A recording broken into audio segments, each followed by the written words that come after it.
जय हिंद भाइयों, राम राम जी। सभी को हमारे इस वीडियो में स्वागत है। और इस वीडियो में हम आप लोगों को 9th क्लास की मैथ पढ़ाने वाले हैं। और जो NCERT बेस है, जो हमारी NCERT है, उसी को हम इसमें पढ़ाएंगे। और आज हमारा फर्स्ट चैप्टर 1.1 हम स्टार्ट करेंगे। उससे पहले आप लोग थोड़ा सा 8th क्लास में जो हमने अभी तक पढ़ाया था वो आप पढ़ेंगे। देखो, सबसे पहले तो आप लोगों को पता होना चाहिए संख्या। क्या पता होना चाहिए? संख्या क्या होती हैं, ये आप लोगों को सबको पता होना चाहिए।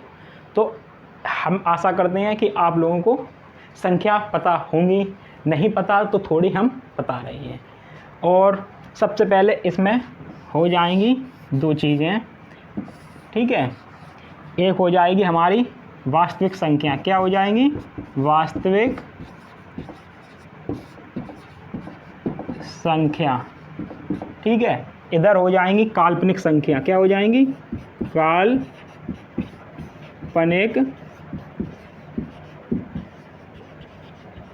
संख्या, काल्पनिक संख्या। और वास्तविक संख्या में जो वास्तविक संख्या हैं वो इधर काल्पनिक संख्या, ठीक है। इतना आप लोगों को सबको पता है, संख्या में एक होता है वास्तविक संख्या, एक होता है काल्पनिक संख्या। और अब हमारे वास्तविक संख्या में होता है, और काल्पनिक संख्या जो है, काल्पनिक संख्या वो अभी आपको नहीं पढ़नी है। वो 9th और हाई स्कूल दोनों में, मतलब 9th और 10th में दोनों में नहीं पढ़नी है। हमें अभी पढ़ना है हमारा वास्तविक संख्या, ठीक है। तो वास्तविक संख्या में हम करेंगे, सबसे पहले इसमें हो जाएगा परमेय संख्या। क्या हो जाएगा?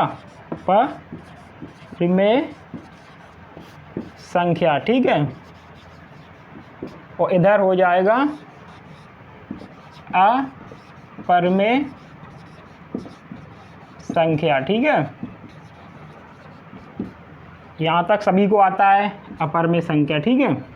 अब परमेय संख्या क्या होती हैं? परमेय संख्या वो संख्या होती हैं जो P/Q के रूप में लिखी जाती हैं। किसमें? P/Q में। परमेय संख्या क्या होती हैं? P/Q, ठीक है। P/Q। अगर ऐसा नहीं समझ में आ रहा है तो इसको हटा दो। P/Q क्या है? P/Q के रूप में होती हैं, ठीक है। और जो Q होता है, Q बराबर 0 नहीं होना चाहिए, ठीक है। और इनका जो HCF होगा वो क्या होगा? 1। क्या होना चाहिए? 1, ठीक है। P/Q के रूप में होती हैं और Q बराबर 0 नहीं होना चाहिए, और इनका HCF क्या होना चाहिए? 1। तो वो परमेय संख्या है, ठीक है। यहाँ तक आप लोगों ने देख लिया है कि P/Q के रूप में होना चाहिए, Q हमारा 0 नहीं होना चाहिए, और P और Q का HCF जो हम मासा, क्या होता है? मासापा, वो कितना होना चाहिए? 1 होना चाहिए, ठीक है। और ये हमारी परमेय संख्या हो गई। अब अपरमेय संख्या क्या होता है? जो P/Q के रूप में ना हो, जैसे कि ऐसे हो। कैसे? अपरमेय संख्या वे संख्या होती हैं जैसे रूट में 2, रूट में 3, ठीक है। क्या है? Root 2, root 3। अब ये बताइए, रूट 4 हमारी अपरमेय संख्या होगी कि नहीं? आप बोलेंगे नहीं होगी। क्यों नहीं होगी?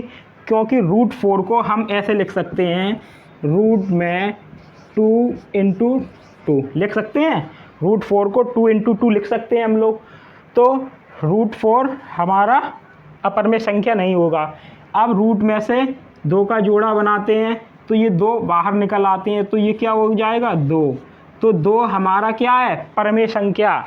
क्या है? परमेय संख्या। 2 के नीचे हम क्या लगा सकते हैं? 1 लगा सकते हैं। ये P/Q के रूप में हो गया कि नहीं? Q बराबर 0 तो नहीं है, Q बराबर 1 हो गया, P बराबर 2 हो गया, और Q बराबर हमें 0 नहीं लेना है। तो हमारी ये क्या हो गई? ये हो गई इधर ये क्या हो गई, परमेय संख्या, क्या हो गई, परमेय संख्या, ठीक है, क्या हो गई, परमेय संख्या। ऐसे ही रूट 9 क्या चाहिए, रूट 9 को भी 3 लिख सकते हैं, तो ये एक 3 बाहर आ गया, ये परमेय संख्या है। ऐसी रूट 4 और रूट 9 ये वाली संख्या परमेय संख्या होती हैं, और रूट 2, रूट 3 और रूट 5, रूट 7 ये क्या है, अपरमेय संख्या। यहाँ तक अगर आपको कोई दिक्कत है तो हमें कमेंट करके ज़रूर बताएं, नेक्स्ट वीडियो में हम उसको आपकी दिक्कतों को सुधारेंगे, ठीक है। अब इसके आगे ये हमारा इतना हो गया है। अब काल्पनिक संख्या आपको 11th में और 12th में पढ़ाई जाएंगी, ठीक है। अब आप लोगों के मन में ये भी होगा कि हमें काल्पनिक संख्या बता दीजिए सर थोड़ा बहुत। काल्पनिक संख्या वे संख्या होती हैं, यहाँ देख लीजिए, काल्पनिक संख्या वे होती हैं जो अपरमेय संख्या होती हैं। इन्हीं में अगर जैसे हम रूट 2 है यहाँ पे, ठीक है, ये अपरमेय संख्या लिखा है, इसी में अगर हम माइनस लगा देंगे रूट के अंदर -2, ये हमारी अपरमेय संख्या हो गई, क्या हो गई, अपरमेय संख्या। ऐसी रूट के अंदर -3 कर दिया, ये क्या हो गई, काल्पनिक संख्या, सॉरी, अपरमेय संख्या में माइनस लगा दो अंदर तो होगी काल्पनिक संख्या, ठीक है। रूट 3 में माइनस लगा दिया, क्या हो गया, काल्पनिक संख्या। यहाँ तक कोई दिक्कत नहीं, दिक्कत, ठीक है। अब इसके बाद हमारे क्वेश्चन स्टार्ट हो रहे हैं। जैसा कि आप लोग देख सकते हैं, हमारे पास डिजिटल बोर्ड तो नहीं है, जो बोर्ड है उससे ही काम चलाना पड़ रहा है, और आप लोग ने चाहा तो डिजिटल बोर्ड भी जल्द आ जाएगा। और आप लोग देख सकते हैं जो हमारी 9th में NCERT है उसके ये क्वेश्चन है, और एक क्वेश्चन और है अभी। तो पहला क्वेश्चन है, क्या 0 एक परमेय संख्या है, क्या 0 एक परमेय संख्या है। इसे P/Q के रूप में लिख सकते हैं, जहां P और Q पूर्णांक हैं, ठीक है, P और Q पूर्णांक हैं और Q बराबर 0 नहीं है, ठीक है। तो अगर क्या 0, ये बताओ, यहाँ पे लिखना है आंसर, ठीक है। 0 एक परमेय संख्या है, ये बताओ, ये है 0 परमेय संख्या है। परमेय संख्या क्या बताया था, P/Q के रूप में होती हैं, तो इसको हम 0 के अपॉन में 1 लिख सकते हैं कि नहीं, ये बताइए, लिख सकते हैं, 0 के अपॉन में 1 लिख सकते हैं, ये बताइए, ये P/Q के रूप में है कि नहीं। P बराबर 0 हो गया, Q बराबर 1 हो गया, और हम पे क्या पूछा है, बताया गया Q बराबर 0 नहीं है, तो Q बराबर हमारा 0 नहीं है, P बराबर 0 है, दिया गया है Q बराबर 0 नहीं होना चाहिए, तो ये हमारा 0/1 के रूप में बन सकता है, ठीक है। तो क्या 0 एक परमेय संख्या है, जरूर है, 0/A P/Q के रूप में लिखा जा सकता है। इसमें क्या कहेंगे, हाँ, क्या है, इसमें लिखेंगे परमेय संख्या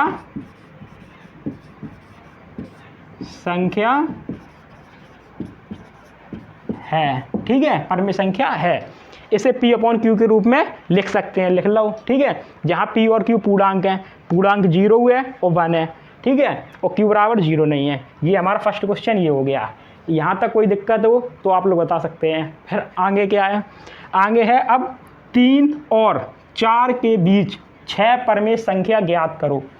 3 के और 4 के बीच में कितनी, 6 परमेय संख्या, कितनी, 6 परमेय संख्या हमें ज्ञात करनी है। 3 और 4 के बीच में 6 परमेय संख्या ज्ञात करनी है। तो अब ये बताओ, यहाँ पे लिखना है आंसर, ठीक है, 3 और ये है 4, इसके बीच में कितनी ज्ञात करनी है, 6। तो जब 6 हम ज्ञात करेंगे तो यहाँ पे देखिए क्या बताया गया है, 6, तो हमारा n बराबर 6 हो जाएगा, ठीक है। इसका फॉर्मूला जितनी परमेय संख्या हो उसमें हम 1 प्लस करते हैं, तो क्या करते हैं, n + 1, तो n का मतलब क्या है, 6 + 1 बराबर 7, ठीक है, ये हमारा 7 आ गया, ठीक है।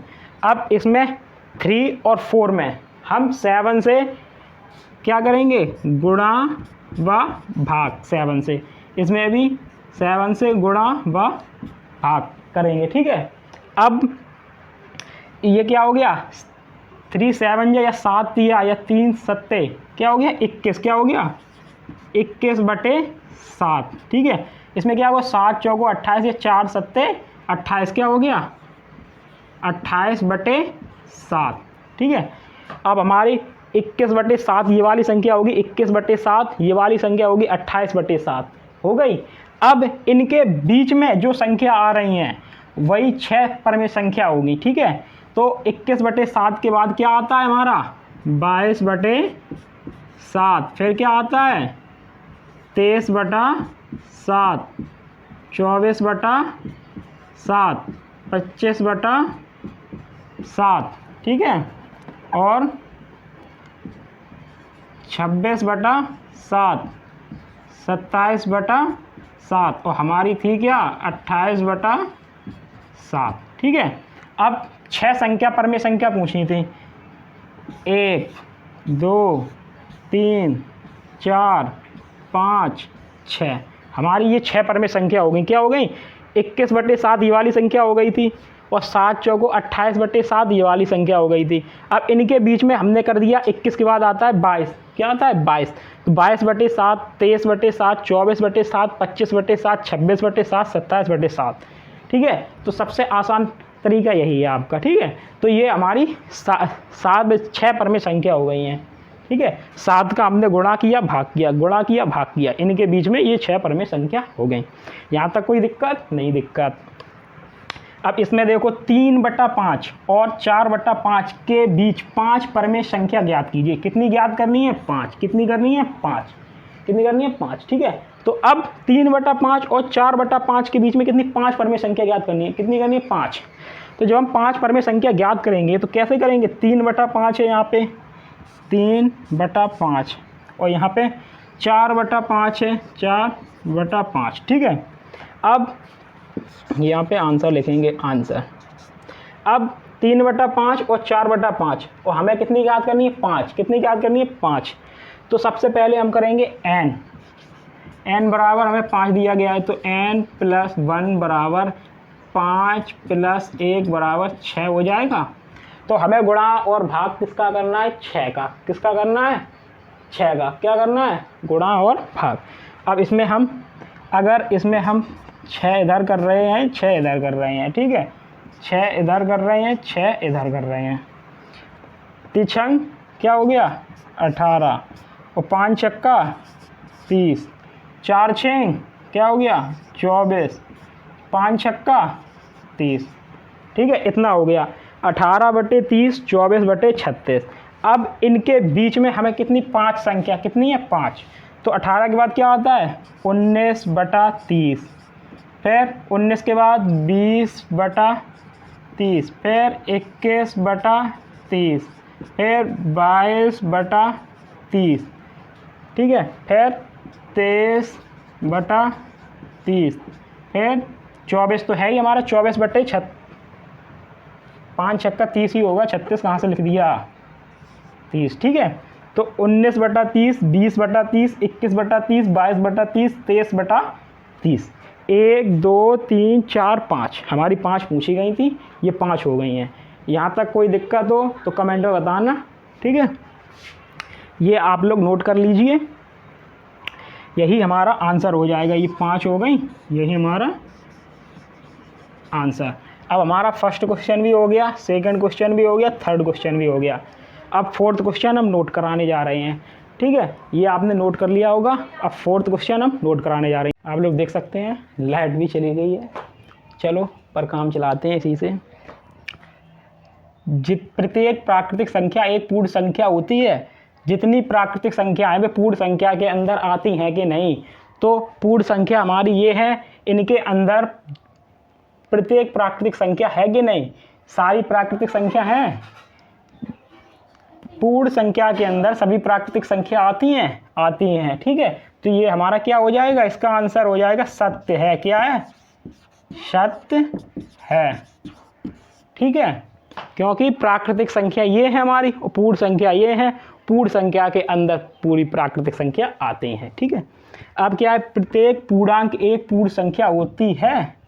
प्रत्येक पूर्णांक, पहले तो पूर्णांक, ठीक है पूर्णांक, प्रत्येक पूर्णांक एक पूर्ण संख्या होती है।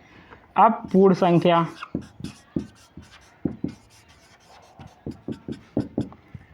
पूर्णांक क्या होता है, पूर्णांक होता है यहाँ से 0 हो गया, 0 के इधर हो जाता है -1, -2, -3, ऐसे डॉट डॉट डॉट।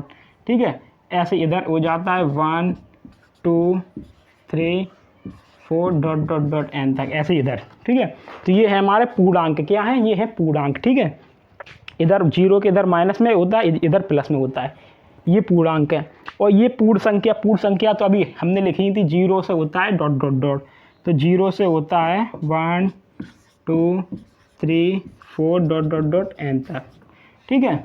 अब प्रत्येक पूर्णांक, जितने पूर्णांक हैं वह एक पूर्ण संख्या होते हैं, जितने पूर्णांक हैं प्रत्येक पूर्णांक एक पूर्ण संख्या होता है।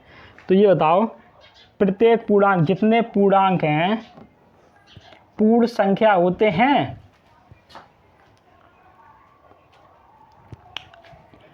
प्रत्येक पूर्णांक, पहले तो पूर्णांक कौन सा है, ये है, क्या है पूर्णांक, ये है। तो प्रत्येक पूर्णांक, जितने पूर्णांक हैं वे पूर्ण संख्या के अंदर आते हैं, नहीं आते हैं, क्योंकि पूर्ण संख्या तो 0 से स्टार्ट होती है, यहाँ तक जाती है। और पूर्णांक क्या है, पूर्णांक में इधर माइनस वाला भी आता है। तो क्या प्रत्येक पूर्णांक एक पूर्ण संख्या होता है, नहीं होता है। तो इसमें क्या लिखेंगे, असत्य, क्या लिखेंगे, असत्य, ठीक है। अब क्या है, प्रत्येक परमेय संख्या एक पूर्ण संख्या होती है, प्रत्येक परमेय संख्या। अब परमेय संख्या क्या बताया था, परिमेय संख्या क्या बताया था, P/Q के रूप में प्रत्येक परमेय संख्या एक पूर्ण संख्या होती है। तो अब इसमें क्या है, पूर्ण संख्या क्या है,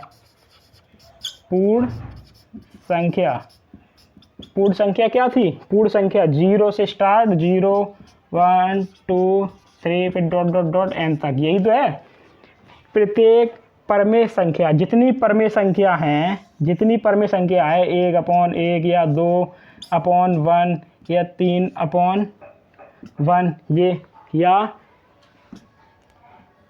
3/5 परमेय संख्या है। प्रत्येक परमेय संख्या एक पूर्ण संख्या होती है। जितनी परमेय संख्या हैं वे पूर्ण संख्या हैं, नहीं है, क्यों नहीं है, क्योंकि ये P/Q के रूप में होती हैं और पूर्ण संख्या हमारा सादा होता है, कैसे 0 1 2 3 4। तो इसमें क्या लिखेंगे, असत्य, ठीक है।